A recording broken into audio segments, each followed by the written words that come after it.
IND impact में आपका स्वागत है। मैं हूं मनोज सैनी। आंकड़ों पर आर पार। मध्य प्रदेश में कोरोना को लेकर जो आंकड़े सामने आए उस पर कांग्रेस ने सवाल खड़े किए, लेकिन सवाल खड़े करने के साथ ही सरकार की तरफ से बताया जा रहा है कि आखिर किस तरह से भ्रामक जानकारी फैलाई जा रही कांग्रेस की तरफ से। आपको याद होगा टूल किट का मामला देश भर में गरमाया हुआ, लेकिन उसके बाद अब मध्य प्रदेश में भी उसी तरह की स्थितियां बन गई है। तो एक तरह से कहा जा सकता है कि आंकड़ों पर आर पार की लाइन पर चल पड़े दोनों ही दल।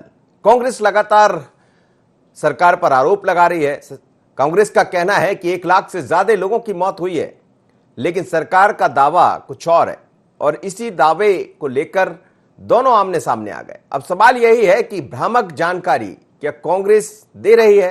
क्या कमलनाथ का बयान देशद्रोह जैसा लगता है भारतीय जनता पार्टी को, क्योंकि आवाज उठाने वालों पर एफआईआर हुई है? ये कांग्रेस का कहना है, लेकिन सरकार का ऐसा मानना है कि ये भ्रामक जानकारी फैलाकर लोगों को बरगला रहे हैं। लगातार सरकार ने अपने स्तर पर हर तरह के प्रयास किए हैं और जो आंकड़े सरकार की तरफ से दिखाए गए हैं वही सच्चे आंकड़े हैं। ये जरूर है कि आंकड़ों में थोड़ा बहुत कम ज्यादा हो सकता है, लेकिन क्या इतना बड़ा एक हेरफेर दिखाई देगा कि 1 लाख से ज्यादा लोगों की मौत मध्य प्रदेश में हुई है? इसी बात को लेकर कल रात पूर्व मुख्यमंत्री कमलनाथ पर मुकदमा दर्ज किया गया धारा 188 के तहत, भ्रामक जानकारी फैलाने के तहत। दूसरी तरफ आज भारतीय जनता पार्टी के तमाम लोग पुतला जलाएंगे कमलनाथ का, लेकिन कांग्रेस के नेता भी अलग अलग थानों में पहुंचकर सरकार के खिलाफ मुकदमा दर्ज कराएंगे। तो क्या है पूरा मसला, इसी पर हम बात करेंगे। लेकिन क्या कहना है बीजेपी कांग्रेस का, जरा सुन लेते हैं।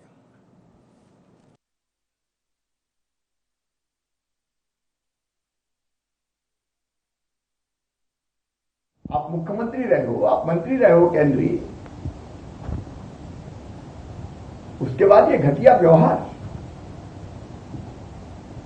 और यही नहीं रुके। मध्य प्रदेश में हम दिन और रात मेहनत करके जनता को संकट से निकालने के प्रयास में लगे हुए, लेकिन आप मौत में राजनीति का अवसर खोज रहे हो। एक भी मृत्यु दुखद होती है, लेकिन मौत का नहीं हुई। राजस्थान और छत्तीसगढ़ में नहीं हुई? क्या महाराष्ट्र में नहीं हुई? क्या दुनिया के बाकी देशों में नहीं हुई? एक एक मौत मेरे दिल पर बोझ है और हम पीड़ित परिवारों की सेवा करने का हर संभव प्रयास कर रहे हैं, लेकिन आप आग लगा दो जैसे बयान दे रहे हो, जैसे मौका मिल गया। मौत आपको व्यथित नहीं करती। ज्यादा मौत आपको दिखती है तो आपको आनंद आता कि मौका मिल गया। क्या विकृत मानसिकता नहीं है? क्या ये घटिया सोच नहीं है?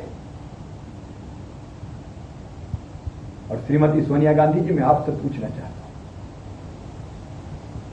क्या ऐसे बयान देने वाले नेता पर आप कोई कार्रवाई करेंगी? क्या इस समय देश को संकट से बचाने का समय है? हम घटिया राजनीति की पराकाष्ठा करेंगे? कमलनाथ जी, आपको कहते हुए लज्जा भी नहीं आई। मैं इस तरह की सोच की कड़ी निंदा करता हूं। कमलनाथ जी के खिलाफ देशद्रोह का केस दर्ज हो, इसकी गुजारिश पुलिस से की है, क्योंकि अंतर्राष्ट्रीय स्तर पर कमलनाथ जी ने इस देश का नाम बदनाम करने की कोशिश की है। और मुझे लगता है कि जिस प्रकार से आज से 1-2 साल पहले मीडिया के माध्यम से हमें एक जानकारी मिली थी कि रात के अंधेरे में सोनिया गांधी और राहुल गांधी ने चीन के राजदूत के साथ बात की थी और एक स्क्रिप्ट बनाई थी हिंदुस्तान को बदनाम करने की, क्या कमलनाथ जी का ये बयान उसी स्क्रिप्ट का एक एपिसोड है कि अंतर्राष्ट्रीय स्तर पर WHO कह रहा है कि कोई इंडियन वेरिएंट नहीं है और कमलनाथ जी कह रहे हैं इंडियन वेरिएंट है? उनका ये बयान अंतर्राष्ट्रीय स्तर पर हिंदुस्तान को बदनाम करने वाला है। इस बात को लेकर हमारे पड़ोसी देश और जो हमसे दुश्मनी रखते हैं उनको बहुत बड़ा सहारा मिलेगा हिंदुस्तान को घेरने का।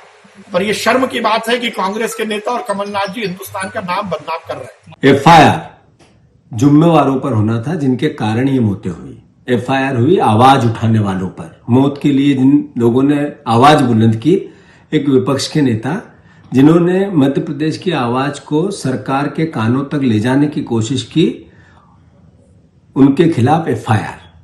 मैं मानता हूं कि आपकी विफलताओं का स्मारक मध्य प्रदेश की जनता देख रही है और साथ ही साथ पूरे मध्य प्रदेश में कांग्रेस जन पूरे मध्य प्रदेश में एफआईआर कराएंगे। चलिए, तो खेल इस समय चल रहा है एफआईआर का। यदि भारतीय जनता पार्टी ने एफआईआर दर्ज कराई है तो कांग्रेस का भी यही कहना है कि हम भी एफआईआर दर्ज कराएंगे। लेकिन क्या यह माना जाए कि मध्य प्रदेश की सियासत में उफान आ गया है? आंकड़ों का खेल है, आंकड़ों पर आर पार की तैयारी है। दोनों ही दल आमने सामने। संदीप मिश्रा हमारे ब्यूरो चीफ हमारे साथ जुड़ गए। संदीप, क्या कहेंगे, क्या मध्य प्रदेश की सियासत एकदम गर्म हो गई है? बिल्कुल। देखिए, कोरोना का संक्रमण कहीं न कहीं सियासत में भी फैलता नजर आ रहा है। यहाँ पर अगर हम बात करें तो आंकड़ों को लेकर के यहाँ पर लगातार वाद और विवाद देखने को मिल रहा है। पहले पीसीसी चीफ कमलनाथ ने उज्जैन में बयान दिया और फिर उसके बाद पूरे प्रदेश में सियासी भूचाल आ गया। बात करें तो भोपाल से दिल्ली, दिल्ली से भोपाल तक वही चीज रिटर्न हुई। यहाँ तक कि केंद्रीय मंत्रियों को भी इस पूरे मामले में उतरना पड़ा। प्रकाश जावड़ेकर ने भी इस पूरे मामले में बयान दिया और कमलनाथ के खिलाफ उन्होंने कार्रवाई की मांग की। कल भारतीय जनता पार्टी के प्रतिनिधिमंडल ने, जिसमें कि मंत्री विश्वास सारंग भी शामिल थे, उन्होंने एक आवेदन दिया क्राइम ब्रांच में और फिर उसके बाद शाम को इस पूरे मामले प्रकरण में उनके खिलाफ एफआईआर भी दर्ज की गई। तो अब यह कहा जा सकता है कि इस पूरे मामले में अब सियासी भूचाल यानी कि सियासी गर्मी और आगे बढ़ने वाली है। कांग्रेस के नेता भी कुछ ही देर में अब सीएम शिवराज सिंह चौहान के खिलाफ भी एफआईआर दर्ज करने जा रहे हैं और पूरे प्रदेश में सभी जिलों में आज कांग्रेस के नेता एफआईआर दर्ज करेंगे। तो अब ये मामला फिलहाल और ज्यादा आगे बढ़ता नजर आ रहा है। जी चलिए संदीप, बहुत बहुत धन्यवाद, आप मेरे साथ जुड़े। संदीप पौराणिक जी भी मेरे साथ जुड़े हैं इस वक्त, वरिष्ठ पत्रकार, उनसे बात कर लेते हैं। साथ ही और मेहमान जुड़ेंगे भारतीय जनता पार्टी और कांग्रेस के, उनसे भी बात करेंगे। संदीप पौराणिक जी, ये जो आंकड़ों का लगातार चर्चा बनी हुई है देश और प्रदेश में, क्या ये माना जाए कि अब आर पार की तैयारी में है कांग्रेस और बीजेपी? क्योंकि कांग्रेस को संजीवनी मिली है दमोह के बाद और उसके बाद से हम देख रहे हैं कि लगातार अलग अलग मुद्दों को लेकर सड़क पर आने की तैयारी, और पहले जैसे ट्वीट ना करके अब सीधे बयान दे रही है कांग्रेस। देखिए मनोज जी, कोरोना एक बड़ी महामारी है। देश प्रदेश सब जगह संकट है। मौतें हो रही हैं, बीमारियां बढ़ रही हैं, बीमारों की संख्या बढ़ी है। अब कम हो रही है, एक अलग बात है। स्वास्थ्य सेवाओं को लेकर सवाल उठ रहे हैं और बातें भी सामने आ रही हैं। ऑक्सीजन की दिक्कत, इंजेक्शन की दिक्कत, दीगर तरह की तमाम दिक्कतें सामने आई लोगों की, ये सबके सामने है। कांग्रेस ने एक मसला उठाया कि मध्य प्रदेश में 2 माह में, मार्च और अप्रैल में 1 लाख से ज्यादा लोग सिर्फ कोरोना से मरे हैं। कमलनाथ का ये दावा है कि उनके पास इसके डाटा है, उनके पास इसका ब्यौरा है। सवाल यह है कि सत्ता पक्ष को या तो जवाब देना चाहिए अगर सवाल उन्होंने उठाया है, या फिर कमलनाथ को जिले वाइज डाटा जारी करके उसका जवाब सरकार को देना चाहिए। ये बताना चाहिए कि कमलनाथ ने जो आरोप लगाया है वो गलत है, इतनी मौतें नहीं, इतनी मौतें हुई हैं, तो तस्वीर साफ हो जाएगी। दूसरी बात इंडियन वेरिएंट की आ रही है। ये राजनीतिक बयान है लोगों के। ये आप मान के चलिए, जो बात आपने दमोह की कही है, बीजेपी ने जाने अनजाने में एक उस मसले को लेके एफआईआर दर्ज करा के मध्य प्रदेश की राजनीति को गरमाने का काम तो कर ही दिया है। लोग, कांग्रेस को एक मौका मिल गया है। अब दोनों पक्ष आमने सामने हैं, एफआईआर की बात है, सड़क पर उतरने की बात है। अगर यही स्थिति रही मध्य प्रदेश की मनोज जी, तो लोगों का ध्यान, चाहे सत्ता पक्ष हो या विपक्ष, बीमारी से हट जाएगा। ये प्रदेश के लिए दुर्भाग्यशाली है। मैं कहता हूं कि ये चीजें आगे हो सकती थी, लेकिन आज उसको लेकर चाहे सत्ता पक्ष हो या विपक्ष, उसको सड़क पर उतरने की जरूरत नहीं। अगर सड़क पर ही उतरना था तो मरीजों की समस्याओं को लेकर उतरना चाहिए, लोगों की सुविधाओं को लेकर उतरना चाहिए। दुर्भाग्य है कि लोग बयान को लेकर एफआईआर दर्ज करा रहे हैं, एफआईआर दर्ज पे वो एफआईआर दर्ज कराने की बात कर रहे हैं। जनता की किसी को चिंता नहीं है। राजनीतिक दलों को यह सोचना चाहिए, अगर जनता के दिमाग में ये बात बैठ गई कि आपने उसके कष्ट में भी राजनीति खोजी, तो ये उनके लिए अच्छा संदेश तो नहीं होगा। जी बिल्कुल, आप ठीक कह रहे हैं। इस वक्त अजीत सिंह भदौरिया प्रवक्ता कांग्रेस के और उमेश शर्मा जी प्रवक्ता भारतीय जनता पार्टी के। उमेश जी, जैसा आज भारतीय जनता पार्टी लगातार पुतले दहन की बात कर रही है, कल हमने देखा आप लोग ने एफआईआर दर्ज करा दी। इंडियन वेरिएंट की जो बात आप कह रहे हैं उसको लेकर आपने एफआईआर दर्ज करा दी। क्या ये माना जाए कि मध्य प्रदेश की सियासत अब कोरोना से हटकर एक अलग दिशा में चल पड़ी है? नहीं, कोरोना से अलग हटकर नहीं चली है। एफआईआर जो हुई है उसके केंद्र में कोरोना का विषय रहा है। एक ऐसा महामारी जो चाइना से शुरू हुई थी, उसमें चाइना को क्लीन चिट दे देना और वो भी मध्य प्रदेश के पूर्व मुख्यमंत्री और नेता प्रतिपक्ष के द्वारा, जो एक राष्ट्रीय राजनीतिक दल के प्रदेश अध्यक्ष है, जो भारत के वरिष्ठतम नेताओं में शामिल रहे हैं, अगर व्यक्ति कहता है कि ये जो कोविड वेरिएंट है ये भारत का कोविड वेरिएंट है, तो दुनिया भर के अंदर मुझे लग रहा है कि भारत को कलंकित करने का काम कमलनाथ ने करा है। और ये काम जो कलंकित करने का करा गया है मनोज जी, ये तो असहनीय, अस्वीकार है। और जिस समय चीन के दूतावास में गए, जिस समय ये वाणिज्य मंत्री थे, उस समय चाइना से चंदा कांग्रेस पार्टी ने लिया। चीन के दूतावास में गुपचुप इनके वरिष्ठ नेता का जाना, राहुल गांधी जी का चला जाना, नक्सलियों के प्रति नरम रुख रखना, आतंकवादी हमलों के ऊपर प्रश्न खड़े करना, तो मुझे लग रहा है कि ये सारी चीजें एक बार बर्दाश्त की गई हैं, बार बार बर्दाश्त की गई है। पर इस समय जब पूरी दुनिया के अंदर भारत इस महामारी से लड़ने वाला प्रतिबद्धता के साथ एक देश के रूप में अपनी पहचान और साख स्थापित कर चुका है, उस समय कहना कि ये जो कोविड है ये भारत का वेरिएंट है, तो मुझे लग रहा है ये तो पूरे भारत को कटघरे में खड़ा करा गया। और इस पर आपत्ति क्यों नहीं करी जाएगी? महामारी में जो हमारा कर्तव्य है उसका हम निर्वहन कर रहे हैं। सरकार को जो काम करना है वो सरकार प्रतिबद्धता के साथ कर रही है, पर इस तरह का दुष्प्रचार करना, पूरे देश को कटघरे में करना, देश की गरिमा और सम्मान को घटाना, मुझे लगता है कि इस समय कमलनाथ जी को सार्वजनिक रूप से इस विषय पर खेद व्यक्त करना चाहिए। किस प्रकार के बयान देते हैं वे इस कोविड काल के अंदर? कोविड के अंदर मुझे लग रहा है कि सारे लोग समवेत एकजुटता के साथ लड़ाई लड़ रहे थे। कौन ने इससे दिशा भटकाई है? कौन है जो कह रहा है कि आग लगाने का काम करना चाहिए, ये भाषा होना चाहिए? कौन है जो कहता है कि हनी ट्रैप की ओरिजिनल ड्राइव हमारे पास है, अगर आपने हमारे व्याभिचारी विधायक के ऊपर कोई कार्रवाई करी तो हम अपने व्याभिचारी विधायक के समर्थन में वो हनी ट्रैप की ओरिजिनल ड्राइव जो है, पेन ड्राइव, उसको जारी करेंगे। तो करिए ना आप। अभी तक आपने क्यों उसको बचा के रख रखा था? क्या ये संवैधानिक रूप से जो आपने पद और गोपनीयता की शपथ ली थी उसका उल्लंघन नहीं है? तो मुझे लग रहा है कि कमलनाथ जी के 3-4 बयान जो है ये बहुत गैर जिम्मेदाराना बयान है, और गैर जिम्मेदाराना बयानों के ऊपर इसको सतही मानकर छोड़ा नहीं जा सकता। लेकिन उमेश जी कई दफा जाने अनजाने कुछ ऐसे बयान सामने आ जाते हैं, वो कांग्रेस के हो या बीजेपी के, लेकिन कांग्रेस के बयान क्या ऐसा नहीं लग रहा कि जिस तरह से एफआईआर दर्ज कराई है, कांग्रेस को आपने उल्टी संजीवनी दे दी, अब एक बार फिर कांग्रेस चर्चा में आ गई? नहीं, गैर जिम्मेदाराना बयान अगर कोई सामान्य कद का व्यक्ति देगा मनोज जी तो स्वीकार किया जा सकता है। कमलनाथ जी से गैर जिम्मेदाराना बयान की उम्मीद कैसे की जा सकती है? मैंने पहले भी कहा कि मैं उनका बहुत सम्मान करता हूँ। वो भारतवर्ष की राजनीति के वरिष्ठतम नेताओं में जो मध्य प्रदेश के राजनीतिक क्षेत्र के सशक्त हस्ताक्षर है, ऐसा व्यक्ति अगर ऐसे गैर जिम्मेदाराना बयान देगा तो मुझे लग रहा है समाज में भय का वातावरण उत्पन्न होता है। भारत के प्रति संदेह का भाव नागरिकों के दिल में पैदा करने का काम कमलनाथ जी ने करा। तो ऐसे समय तो उन पर एफआईआर बनती है, और इसलिए भारतीय जनता पार्टी ने एफआईआर करने का आग्रह करा। ये देश की गरिमा को गिराने वाला बयान है। अजीत भदौरिया जी, देश की गरिमा क्यों गिरा रहे हैं आप ऐसी बातें कर करके?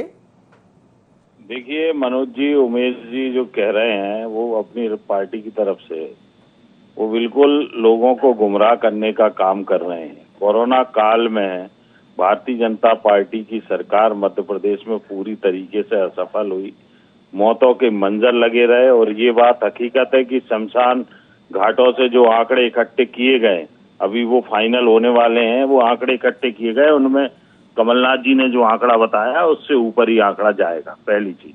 दूसरी चीज कि आप इंडियन वेरिएंट की बात कर रहे हैं, तो कमलनाथ जी का मैं आपको बयान बता देता हूं। भारतीय जनता पार्टी के जो नेता, प्रवक्ता राष्ट्रद्रोह कह रहे हैं इस बयान को, तो ये तो मूर्खता का चरम है, चरम। कमलनाथ जी ने कहा है कि भारत पूरे विश्व में बदनाम हो रहा है। चीन के वायरस को कई राष्ट्रीय अध्यक्षों ने इंडियन वेरिएंट्स के नाम से पुकार रहे हैं, तो इसमें कहां से कहां राष्ट्रद्रोह आ गया? आप अगर आज मनोज जी गूगल करेंगे या विश्व की मीडिया, पिछले 15 दिन की विश्व की मीडिया को उठा के सुनेंगे और पढ़ेंगे, तो उसमें देखना उन्होंने इंडियन वेरिएंट का नाम दिया हुआ है। तो अगर इस तरीके की बात कमलनाथ जी ने कही तो इसमें कहां से राष्ट्रद्रोह आ गया? विश्व की मीडिया कह रही है, विश्व की मीडिया कह रही है, यही भारतीय जनता पार्टी का। मेरी बात मनोज जी, मैंने ये देखा है कि भारतीय जनता पार्टी, चाहे वो जीएसटी हो, नोटबंदी हो, कोरोना से निपटने का वो समय हो, इन सब में असफलताओं की लगातार असफलता होती है। तो भाई हिंदू सम्राट आज देश की गद्दी पे बैठा है नरेंद्र मोदी, हिंदू राष्ट्र बनाने की बात करने वाली भारतीय जनता पार्टी आज सरकार में, और सबसे ज्यादा 70 साल में हिंदू ही खतरे में, सबसे ज्यादा राष्ट्रद्रोह अभी हो रहा है।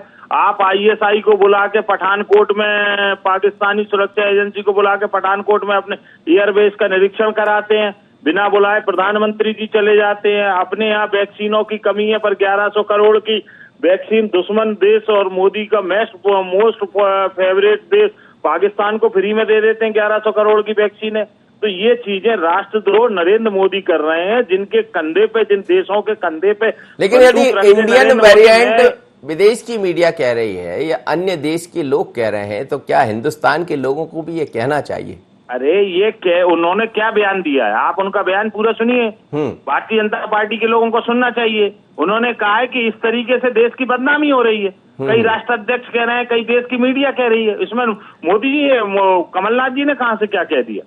आप बात को समझिए ना। मैं आपके माध्यम से कहूंगा, ये पूरा ध्यान, जैसे आपके अभी मैं सुन रहा था बयान पत्रकार महोदय का, तो उन्होंने स्पष्ट कहा कि ये पूरा बयान कोविड में जो असफलता हुई है, जो लाखों मौतें हुई हैं, लाखों मौतें मध्य प्रदेश में, उससे ध्यान हटाने के लिए किया गया। और दूसरा, इसके पीछे एक और, मनोज जी, मैं आपको साजिश बता देता हूँ। आप इसको बहुत गंभीरता से और गौर से सुनिए, और जो लोग सुन रहे हैं, इसमें भारतीय जनता पार्टी की अंदर द्वंद्व की राजनीति है।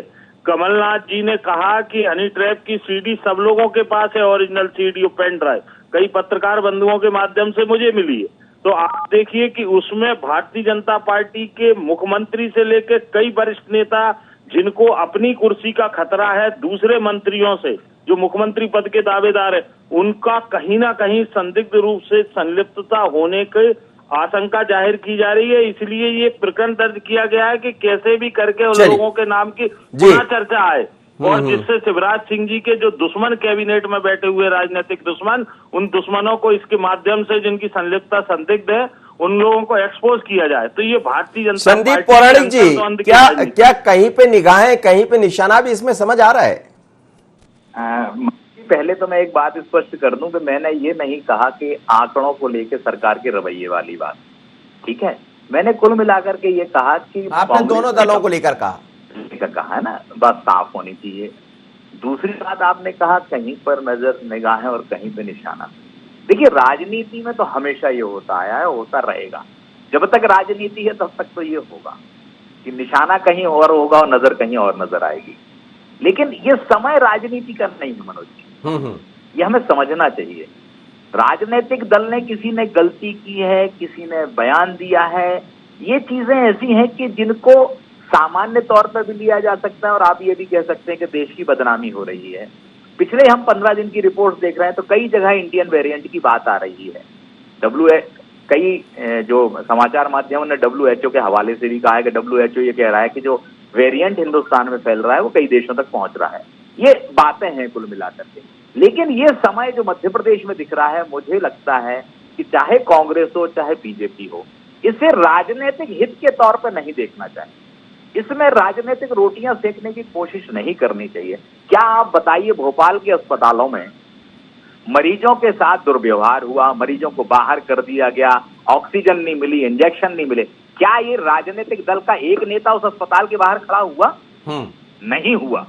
यही दुर्भाग्य, अगर यही नेता और यही राजनीतिक दल उस अस्पताल के बाहर खड़े होते तो मरीजों को लगता कि ये राजनीतिक दल हमारे साथ है। लेकिन राजनीति उस मुद्दे पे की जाती है जिन्हें उन्हें लगता है कि वो देश हित की बात करके लोगों को भय फैला के अपना स्वार्थ सिद्ध कर लेंगे। ये संदेश जाएगा। राजनीतिक दलों को गंभीर होना चाहिए। कोरोना महामारी है, मरीज को इलाज मिले इसके लिए लड़ाई लड़ी जाए तो बेहतर है, मरीज को सुविधा मिले इसके लिए जरूरी है। लेकिन राजनीति करने के लिए ये अवसर नहीं है। और राजनीतिक दल जो कर रहे हैं उनके अपने अपने स्वार्थ हैं। किसी को उपचुनाव दिख रहे हैं, किसी को नगरीय निकाय चुनाव दिख रहे हैं, किसी को ग्राम पंचायत के चुनाव दिख रहे हैं। सबको अपनी राजनीति दिख रही है, चाहे कांग्रेस हो या बीजेपी। तर्क कोई भी दे सकता है। मेरा अपना मानना है कि ये समय राजनीति से ज्यादा जनता की समस्या, जनता की सेवा का वक्त है। और जनता की सेवा के लिए सभी को सामने आना भी चाहिए, क्योंकि अब तो स्थितियां बेहतर हो रही है। जो रिकवरी रेट है वो बड़ा बेहतर हुआ है। मध्य प्रदेश तो अब 1 जून से हल्का लॉकडाउन खुलने की तरफ बढ़ चला है। उमेश शर्मा जी, सवाल ये भी है कि क्या कहीं पे निगाहें कहीं पे निशाना, जैसा अजीत भदौरिया कह रहे हैं कि हमारा काम थोड़ी, ये तो पार्टी के अंदर से ही चल रहा है। मनोज जी, एक तो आदरणीय पौराणिक जी ने बहुत अच्छी बात उठाई है। मुझे भोपाल के बारे में जानकारी नहीं है, पर मैं इंदौर के बारे में उनको बहुत आश्वस्त करना चाहता हूं कि इंदौर में राजनीतिक दल के कार्यकर्ताओं ने ऐसी भूमिका का निर्वहन करा जिस भूमिका का अपेक्षा माननीय पौराणिक जी कर रहे हैं। हम अस्पतालों के बाहर भी खड़े हुए हैं, अस्पतालों में जो मरीज भर्ती है उनके भी भोजन की चिंता करी है, उनके परिजनों के बाहर भोजन की चिंता करी है। अल्पता थी, न्यूनता थी, कमी थी, रेमडेसिविर नहीं था, ऑक्सीजन की मारामारी थी, अस्पताल में बेड नहीं थे, पर उसके बावजूद भी भारतीय जनता पार्टी का कार्यकर्ता, मेरे जैसा कार्यकर्ता, मेरे जैसे सैकड़ों कार्यकर्ता इंदौर शहर में तो कम से कम अस्पताल में उन मरीजों के साथ ढांढस बनाकर खड़े थे, उनका संबल बढ़ा रहे थे। तो एक तो ये माननीय पौराणिक जी की बात, मुझे भोपाल की जानकारी नहीं है इसलिए मैं प्रमाण पूर्वक कह नहीं रहा हूँ। दूसरा एक उदाहरण देना चाहूंगा मनोज जी, एक अरविंद केजरीवाल जी ने कहा था कि सिंगापुर का वेरिएंट है, सिंगापुर की तरफ से तत्काल प्रतिक्रिया आई, उनके पूरे देश ने इस बयान का विरोध करा, उनकी सरकार ने बयान का विरोध करा। अरविंद केजरीवाल जी के बयान पर हमारे दूतावास के जो राजदूत थे उनको तलब कर लिया गया। तो मुझे लगता है कि देश प्रेम की भावना ये होती है। जो आदरणीय भदौरिया जी कह रहे थे कि कमलनाथ जी ये नहीं कह रहे, दुनिया के देश में दूसरे देश के लोग कह रहे, तो कमलनाथ जी को पलटकर ये कहना था कि जो देश इस प्रकार की बात कर रहे हैं ये हमारा इंडिया का वेरिएंट नहीं है, ये कोविड का इंडियन वेरिएंट नहीं है, ये तो मूल रूप से चाइना का है। ये कमलनाथ जी की भूमिका होना चाहिए थी एक देश के नागरिक की तरह। ऐसा नहीं कि फला देश ऐसा कह रहा है इसलिए मैं उस बात को आगे बढ़ाऊंगा। तो मुझे लग रहा है कि इस बात को वहां पर रोका जाना चाहिए था। और तीसरा जो आपने प्रश्न करा है, जो भदौरिया जी ने उठाया था, भारतीय जनता पार्टी की कोई इंटरनल पॉलिटिक्स इसमें नहीं है। भारतीय जनता पार्टी के हर एक स्तर पर कहा गया, संगठन ने भी कहा है, सरकार के प्रवक्ता के नाते माननीय गृह मंत्री जी ने कहा कि अगर कमलनाथ जी ने अकेले में पेन ड्राइव देख ली हो तो अब उसको सार्वजनिक कर दीजिए। आपको तो हाई कोर्ट में देना चाहिए थी, आपको तो एसआईटी की जांच में देना चाहिए थी।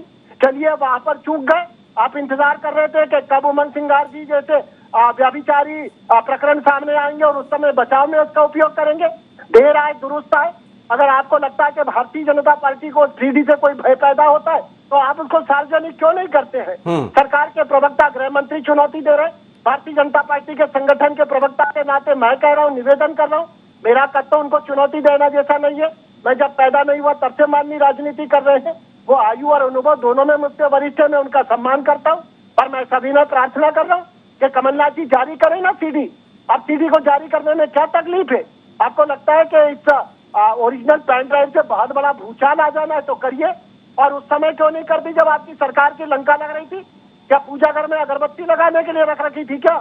तो मुझे लग रहा है कि मनोज जी, इस प्रकार के गैर जिम्मेदाराना बयानों का बचाव नहीं किया जा सकता है। और इस प्रकार के गैर जिम्मेदाराना बयान यदि दिए जाएंगे कि आग लगा तो पेन ड्राइव है और इंडियन कोविड वेरिएंट है, तो निश्चित रूप से हमको कानून का मार्ग अपनाना पड़ेगा। और कांग्रेस पार्टी को लगता है जी अजीत सिंह भदौरिया जी जवाब दीजिएगा। और यदि कोई बाहरी लोग या अन्य देश के लोग, ये मैंने भी आपसे कहा था, यदि वो कह रहे हैं तो हम क्यों ना कहें कि हिंदुस्तान के वेरिएंट की बात मत करिए, हम हिंदुस्तान के ही लोग हैं, चाहे बीजेपी हो या कांग्रेस हो। देखिए, मैं मनोज जी एक चीज बताऊं कि पूरी अपेक्षा सब लोग विपक्ष से करते हैं। विदेश मंत्री के क्या मुंह पे ताला लगाता, देश के प्रधानमंत्री पे क्या मुंह पे ताला लगाता, जब विदेशी मीडिया पूरे राष्ट्र अध्यक्ष कई अनेकों देशों के लिख रहे हैं, भारतीयों से संपर्क काट रहे हैं, वायु सेवाएं बंद कर रहे हैं, तब उस समय भारत का विदेश मंत्रालय क्या चुप था? आज आपने सिंगापुर का उदाहरण दिया, तो भारतीय क्यों नहीं उसका अनुसरण कर रहे हैं जब उसको इंडियन वेरिएंट्स करके बदनाम किया जा रहा है? अरे सरकार में आप हो, आप कदम बढ़ाइए ना। देशवासी तो आपकी नीति के पीछे चलेंगे।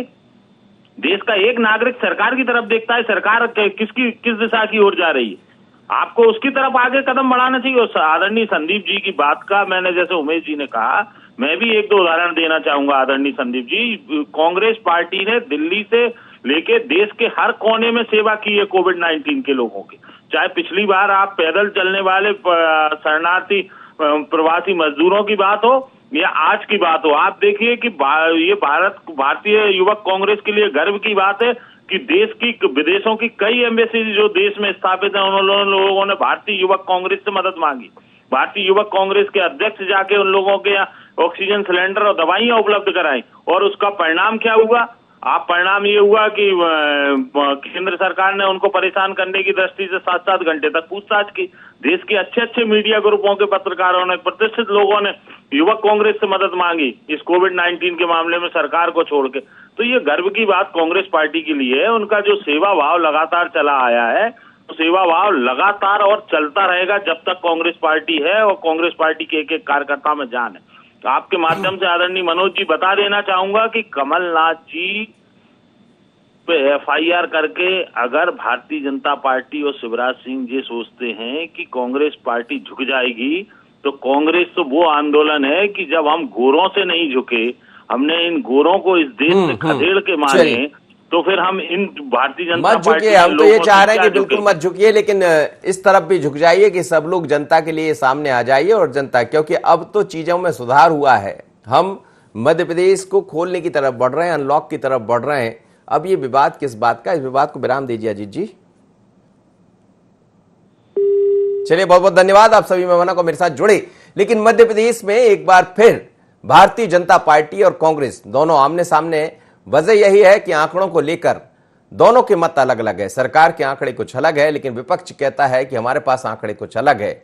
सवाल यह है कि सरकार को भी आंकड़े अपने तरह से प्रस्तुत कर देना चाहिए और विपक्ष को भी रख देना चाहिए कि इस जिले का ये आंकड़ा, सिर्फ जोड़ घटाने से यदि आंकड़ा लाखों में पहुंच जाता है तो बात इससे नहीं बनेगी। जनता तो चाहती है कि बीजेपी हो या कांग्रेस उसके हित में काम करे। और अब जब मध्य प्रदेश अनलॉक की तरफ बढ़ रहा है, ऐसे में ये सियासी भूचाल आखिर किस तरफ इशारा करता है?